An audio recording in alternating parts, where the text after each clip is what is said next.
But before I pass the time over to our speaker, Chris, let me just spend maybe 5 to 10 minutes to introduce Endowus to all of you, because I see some familiar faces, but I also see some new faces among the audience here. So just a quick recap of Endowus. So we are a leading Asia-based digital wealth management platform, and our mission is to bring better investment experience for all of us.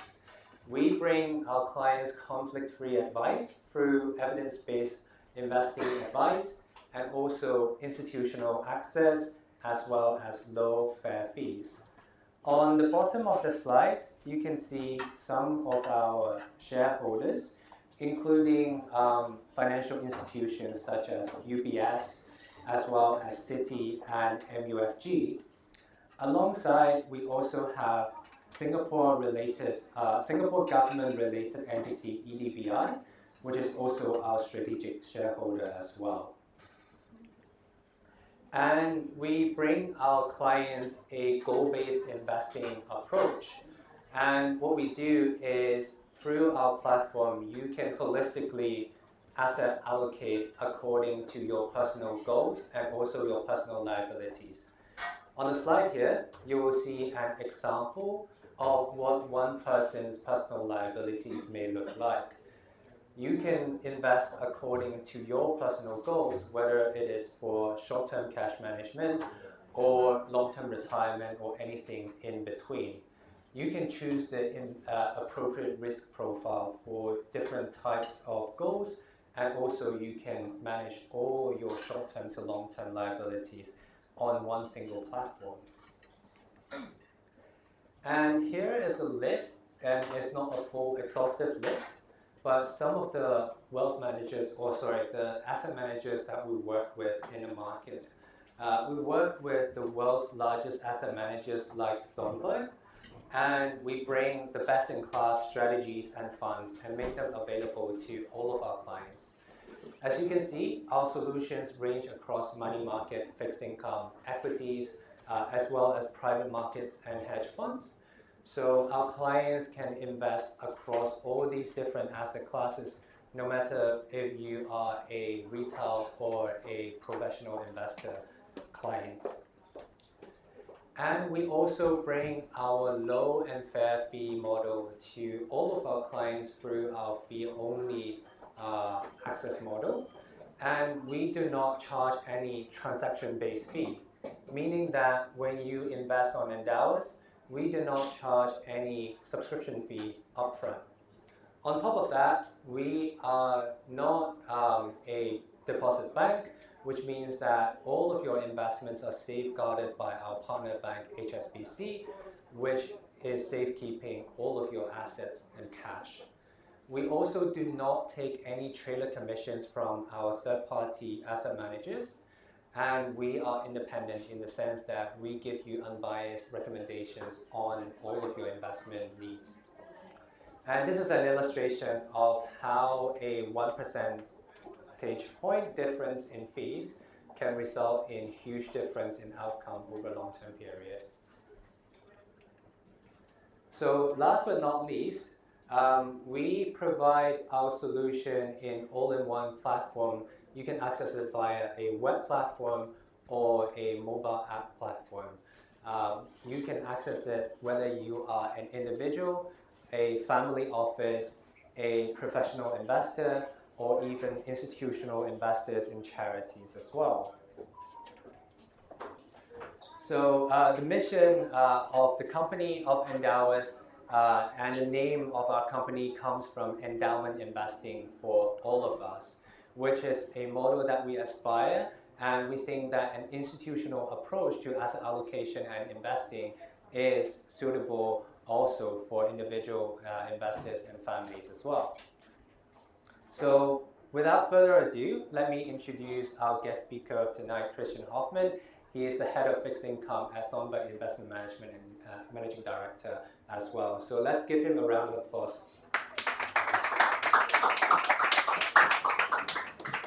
Thank you.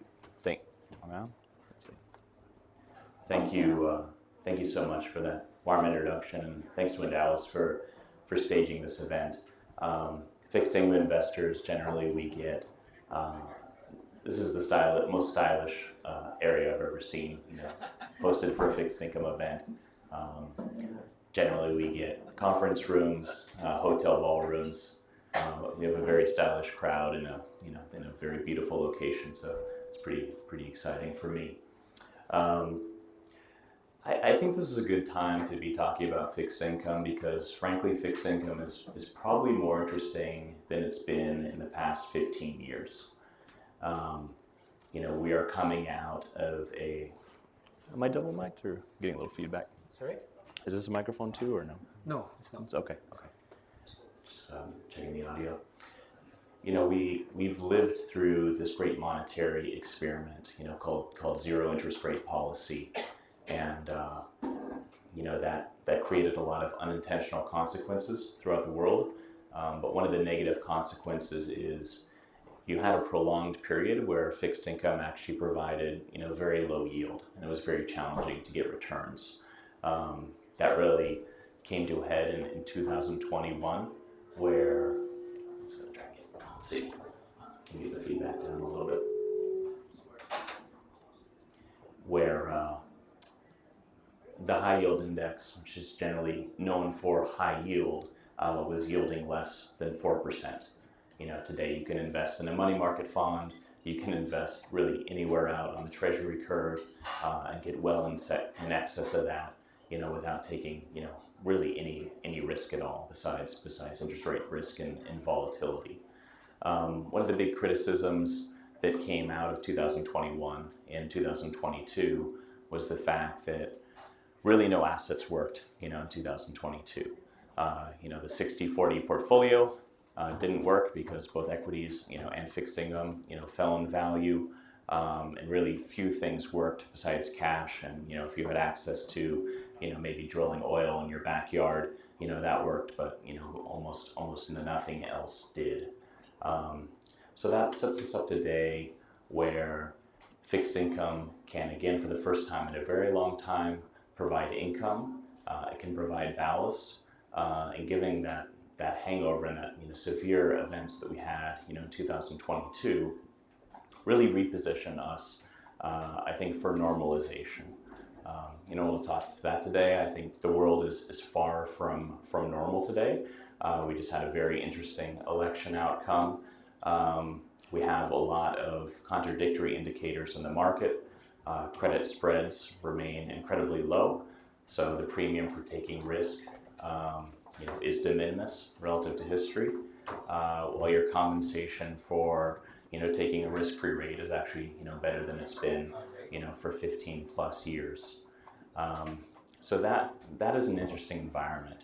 I think one question that we might have from an audience like this is, why should you hire an active manager for fixed income? Why should you give someone else assets and take that risk in a fund vehicle? There's several reasons for that. One is that while certain areas in global markets, passive has become a dominant force, and academic research suggests is particularly fruitful way to play it. Fixed income remains a case where active management clearly adds value. The academic research supports that, and really why that is because it remains an incredibly complex market. There are thousands and thousands of issuers, individual CUSIPs. Even within an issuer, each bond may have different covenants and different structure, such that a computer isn't able to access that and really understand what the underlying risk factors are. Another big thing is that while the IPO market remains relatively subdued in the US and really throughout the world, the IPO market and new debt issuance remains, a key facet, and tenet of our market. That a lot of our access to, investing capital comes to us from new deals and our ability to access new deals. Because of that, there is new issue premium, and that is something that, we will pass through to our investors, that you will not get from indices, you will not get from a passive fund. because a new bond will come with some additional compensation, that is to reward investors for doing that work, for taking that risk, on the issue. That is another consistent source, of alpha over time, and through cycles. And frankly, the complexity and structures continue to evolve. So it's not a static marketplace. You see, again, new innovation really across asset classes, particularly in structured product. You've seen, burgeoning interest in private credit, and actually you've seen credits migrate from public markets to private markets, and back again. It remains, a complex and continually evolving world, and having investors, with a deep knowledge base, and roots and connections and ability to trade these markets and analyze the risk means, fixed income is more relevant than ever. So I think this is an interesting time to be talking about fixed income. Clearly the case for active, I think, remains incredibly compelling. If I didn't convince anyone, please, find me afterwards, and I'll try and do a better job. And with that, I think maybe we can do some Q&A and talk about what folks are interested in. All right, so let's maybe we can sit in the middle. Sure. Yeah. All right. So we'll just go through the slides here.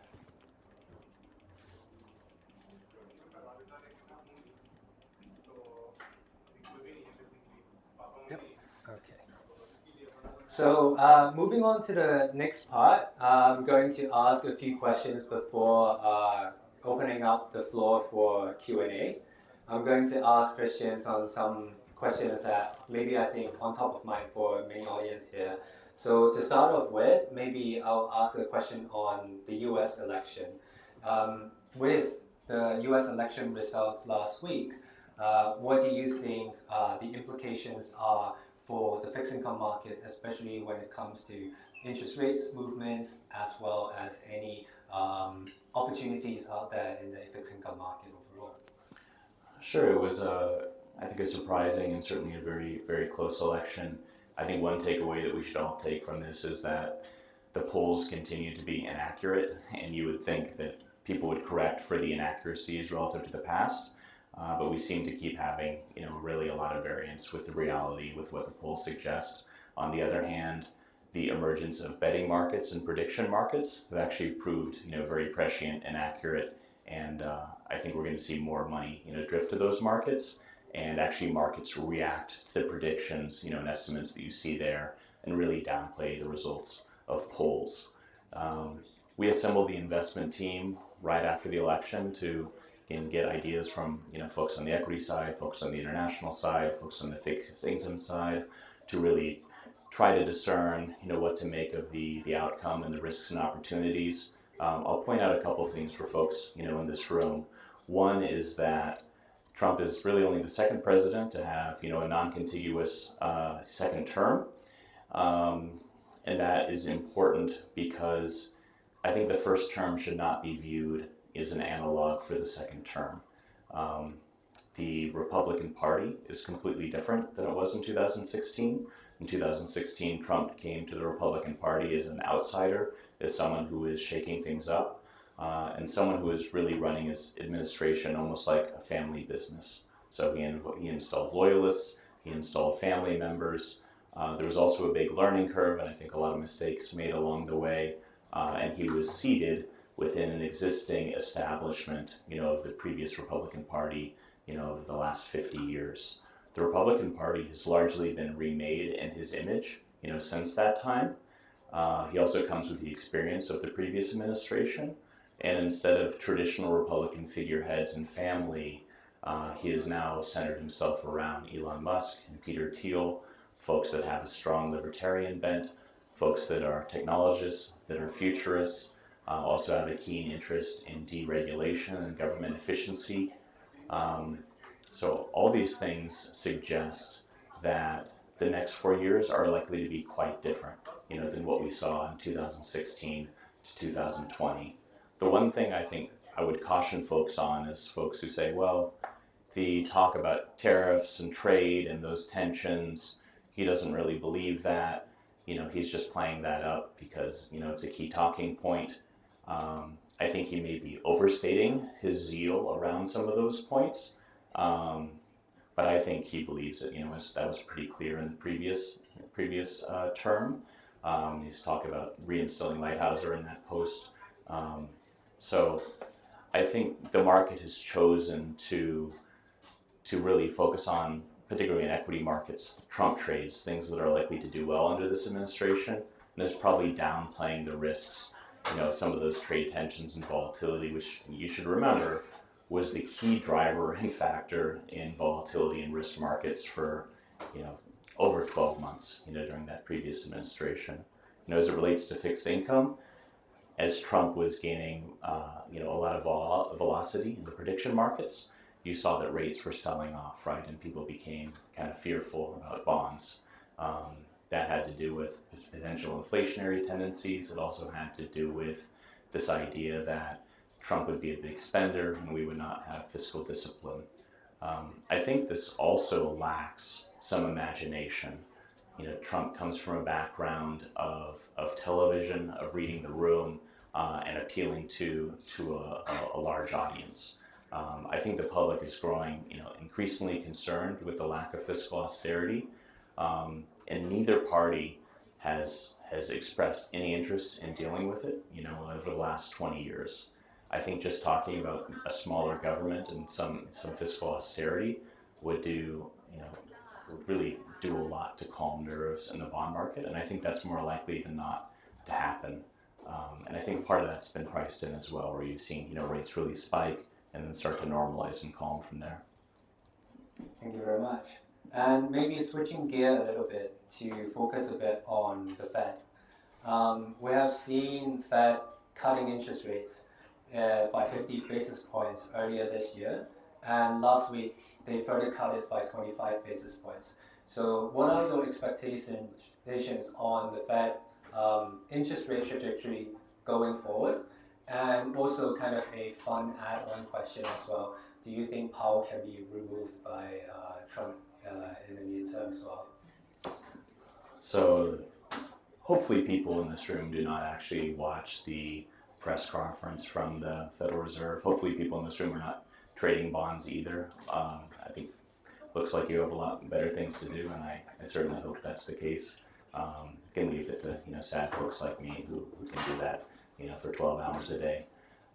In the press conference that question was asked, and he very adamantly stated, no, absolutely not. That is illegal.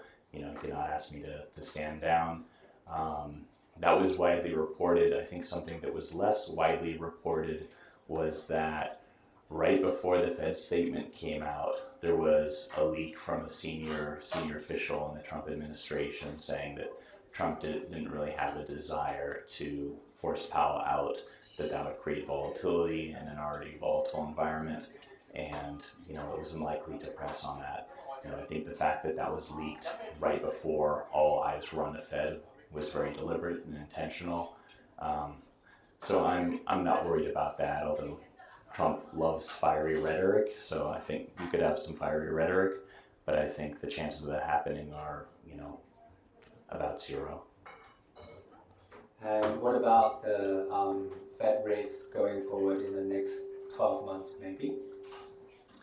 Yeah, the Fed has gone from, a 2% inflationary target, not exactly, but certainly talked about that, to something that averaged to 2% over time. So, we'll undershoot a little bit, we'll overshoot a little bit, but we'll kind of center around 2 over time, to taking a view that this horrible inflation is actually, transitory and we shouldn't worry about it, to maybe it isn't transitory and maybe we should worry about it, to, let's just throw all that out. Let's just be data dependent. Let's just see what the data does and we'll react to it. Now, if you look at the last couple of months, you've had data that is not particularly helpful on the inflationary front, nor does it seem like the economy is falling off the cliff. So what do you do in that environment? Well, you cut 50 basis points and you cut 25 basis points after that. Doesn't really feel like we're data dependent at this point either. So I think there's another very interesting overlay that's happening right now, in that you have a president who has openly criticized the Fed, a president who has said that I think the president should, not me, this is the president should have more of a say in central bank policy. That is something that you find a lot, in emerging markets. You can go to Turkey and hear that kind of rhetoric. That rhetoric is highly unusual, in the United States. And, the other thing that came out of the press conference was a lot of questions about how are you going to react to this administration and potential policy changes, which may be inflationary, which may, impact monetary policy. And they gave a very political answer, which was, one, we're not going to talk about politics, but two, we're not going to try to guess what's going to happen. When things happen, we'll then react to the data. I think we know they don't already react to the data, right? And this game of trying to appear apolitical becomes political. Like, you have to start doing things because you're worried about them being political. That makes you political in nature. So as much as they would like to be apolitical, they're absolutely a political organization. I think that is going to make them probably think very hard about this December cut. Market's pricing in about 2/3 chance of a cut. I think that's too high. I think it should be lower. Frankly, it should be lower just based on the data. But throwing this political overlay, which they will never outright acknowledge, is absolutely a factor that is in the back of their head, even though they really can't talk about it publicly. I think also recently we've heard some clients giving kind of pushback on investing in fixed income and quoting the credit spreads in particular. And they look at investment grade credit spreads and also high yield credit spreads as well. They're near multi-decade low. So what do you think going forward? Is the spread going to widen? Is it going to tighten? What are your expectations for the return in the credit market in particular? Yeah, I think that's a great question. The thing that differentiates fixed income investing from equity investing is that mean reversion tends to work over time. So in equities, if you traded at 50 times earnings, last year, and you trade it 10 times, the next year, it's probably because the fundamentals, the growth path, the expected volatility, have changed. You have cycles of creative destruction in equities. Equities can also, in theory, trade to infinity, although that in practicality it doesn't work like that. Fixed income investing tends to be a lot more mathematical in nature. So if I buy a bond with a 7.5% coupon and a 5-year term, I will experience volatility along the way as the price changes every single day. But presuming I did the credit work correctly and they pay me back at the end of 5 years, I'll have par back plus the 7.5% coupon, along the way. No matter what equity you buy, you're totally uncertain of the price tomorrow or at any date in the future. Again, that is true within the life of the bond. But unless you have a severe outcome and someone doesn't pay you back, you kind of know what the end date is and what your return outcome is going to be. Because of that, mean reversion, again, it tends to work. So high yield spreads on average are about 450 basis points over treasuries over time. Today we're at about 250. We've been a little bit tighter than this, but not much. In very bad times, we easily blow out to plus 500, plus 700, plus 1,000. So if you take credit risk down, spreads are exceptionally tight. If you lean into risk when they're exceptionally wide, that tends to work over time. Again, it's another advertisement for active management, right? Because those spreads bounce around and move around. So one thing we like to say is we want to take risk when we feel like we're paid to take risk, and we want to dial back risk when we feel like we're not paid to take risk. So this is an environment where you have real yields as compelling as they've been in 15 plus years, but that is paired with credit spreads that are kind of as uncompelling as they've been in the last 15 years. So this is a good time again to hand the reins to an active manager who can lean into that interest rate volatility, dial it up and dial it down, as this is a exceptionally rate volatile market, and who can take a modicum of credit risk without really getting over the skis and creating mistakes. that's another way to play it is, what I would call a Goldilocks portfolio. Limited term income, runs about 3.5 duration. So, more than cash where you have reinvestment risk, but notably lower than, in indices like the ag where you're taking 6 duration, a lot more volatility. You're also doing some credit investing, so you're getting additional compensation and yield, but without really getting over your skis and, lending money in prudently where you might not get it back. And I think Thornburg being an active manager in fixed income, so where do you see opportunities right now within the fixed income market? Do you prefer longer duration, lower duration, or whether you prefer investment grade or high yield, or whether there are smaller pockets of value that you see in the market right now? So I think the fair value of the 10-year is actually lower than it is today. That's not to say that we can't trade off from here, and we'll continue to get volatility. And that's one of the things we've been a lot more active relative to the past, is again moving duration up and down depending on where things are trading. In terms of credit risk, we're pretty conservatively positioned today. That isn't to say we don't find interesting ideas across asset classes, and you see that in the way these portfolios are constructed. Probably in terms of our favorite pockets today, structured product continues to provide interesting opportunities, and that's actually an area that is very hard for individuals to invest, both in terms of trading and sourcing, even minimum size, and a lot of those investments can be several $1 million. It's also a market where we have less competition, and where you can actually take a very small amount of credit risk and get compensation in excess of other pockets of the market where you take more credit risk. So an example might be, a 2-year piece of paper that in structured product, you might get, a spread of say, 80 to 120, maybe buying a high yield bond with a similar duration and tenor, maybe you get 100. So this, again, is a great example of how fixed income markets are often not efficient. You're getting more compensation for taking less risk, and anytime we can do that, we want to do that all day long.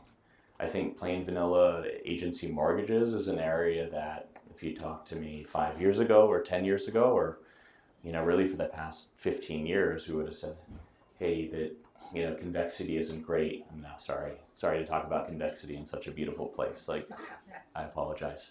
But convexity measures really your upside and downside and how that changes relative to interest rates.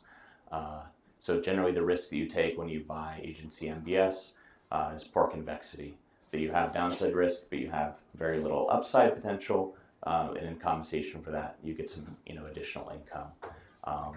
Because of this giant reset that we've talked about several times in 2021, you're now able to buy low coupon MBS at 85 cents on the dollar, 80 cents on the dollar.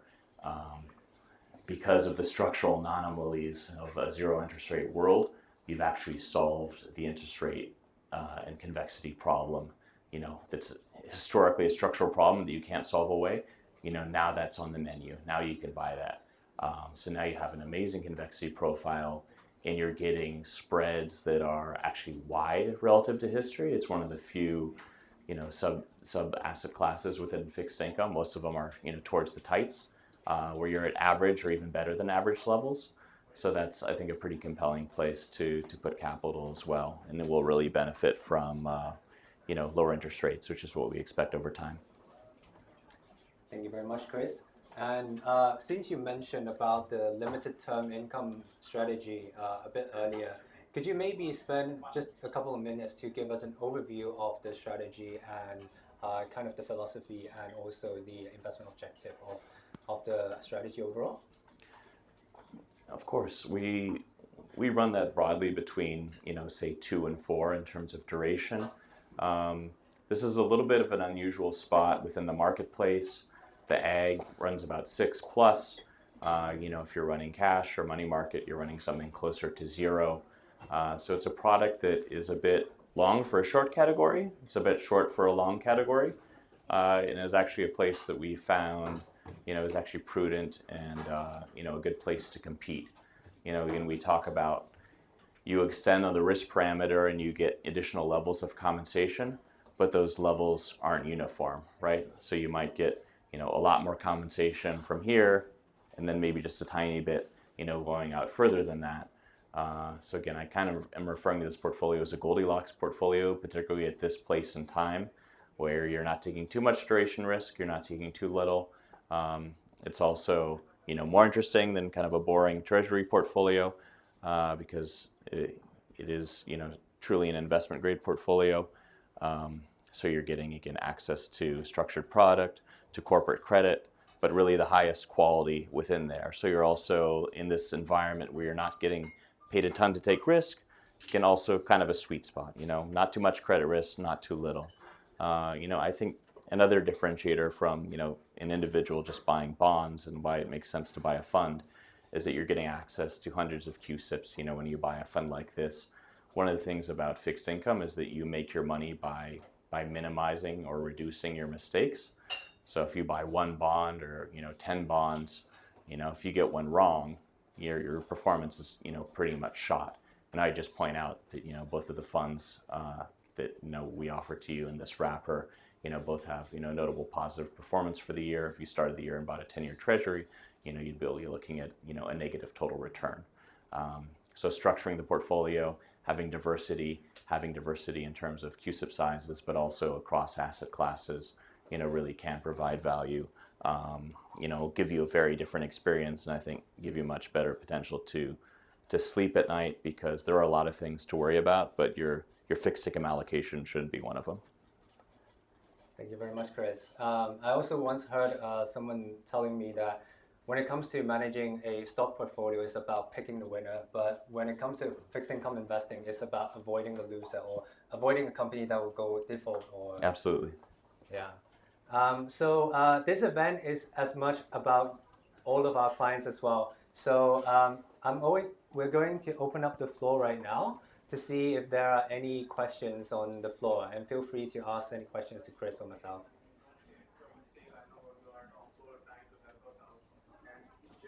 You want to speculate where spreads will be 6 months, 12 months out?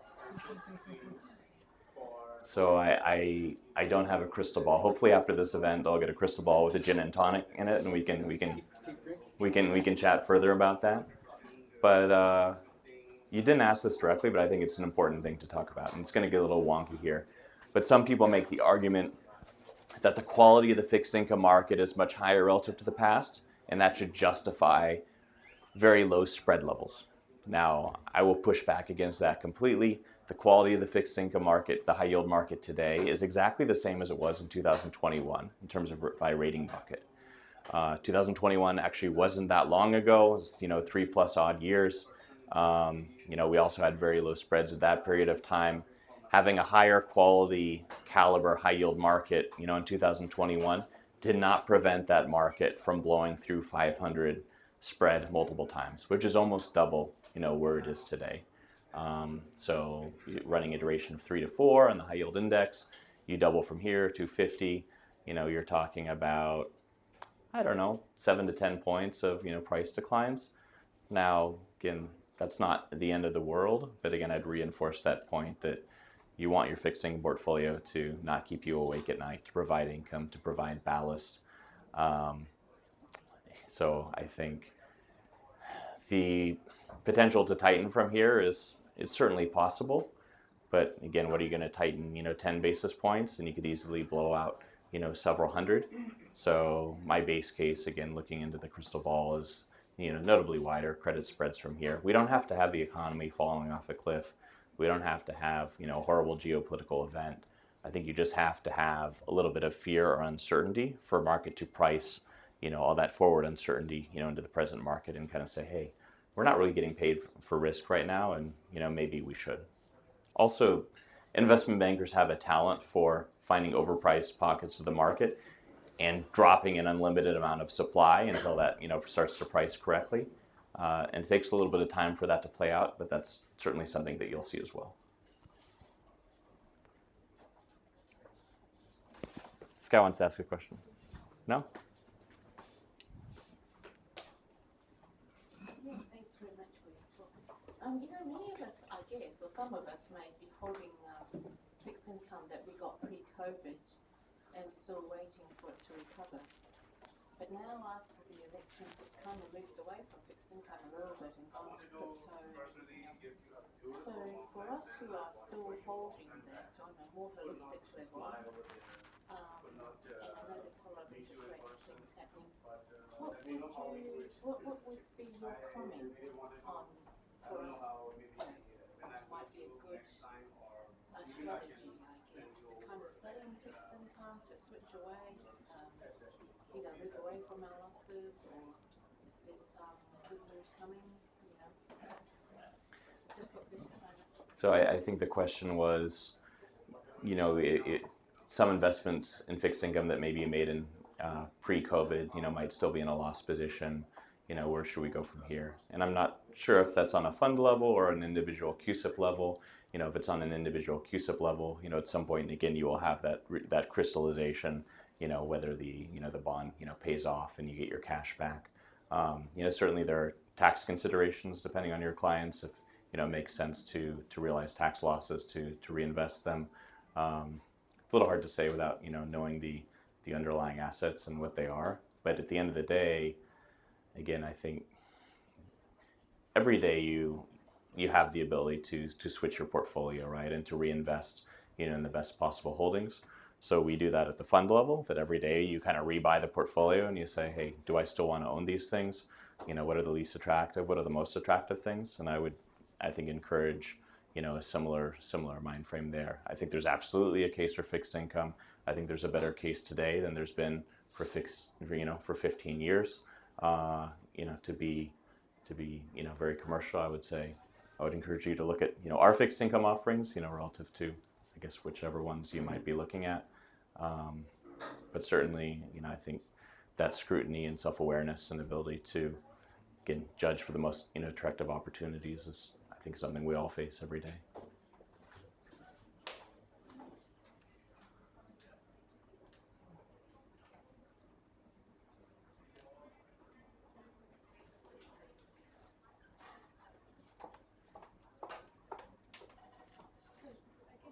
One more question, if that's okay.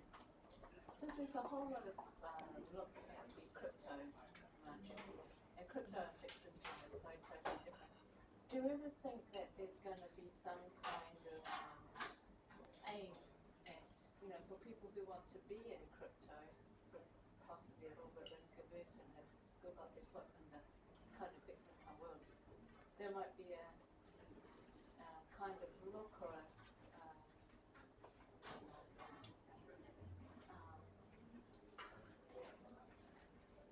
a new product or something where we can kind of marry fixed income with crypto? I'm sure there's an investment banker smarter than me that's probably working on that right now. I think one thing that's challenging, which I haven't seen, is really the ability to take anything that is a commodity and turn it into an income-producing security. I think maybe some of the bigger potentials and something that I could imagine, involves tokenization, involves delivery of securities and the tradability of both funds and securities, which uses some of the blockchain technology. I think those things seem very real. I don't know what the timing of them might be, but I think you'll continue to see financial innovation, which should benefit all of you and your clients.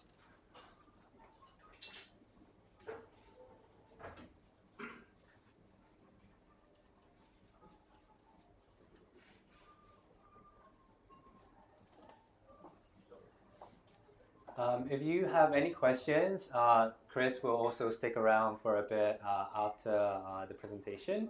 And I just want to round out by flashing this QR code here on the screen. So if you're not an Endowus client yet, you can scan this QR code here and enjoy a $300 fee off on Endowus platform for the first 6 months. And also, just one more thing before I go back to this slide here. We are also going to host another in-person event next week on private markets, so covering private equity, private credit, hedge funds, and so on. We also have invited speakers from other asset managers as well. So if you are a professional investor and verify on our platform, you can sign up for our event next week as well. So with that, I will leave the screen on this slide here, and please enjoy the rest of tonight. Thank you. Thank you so much.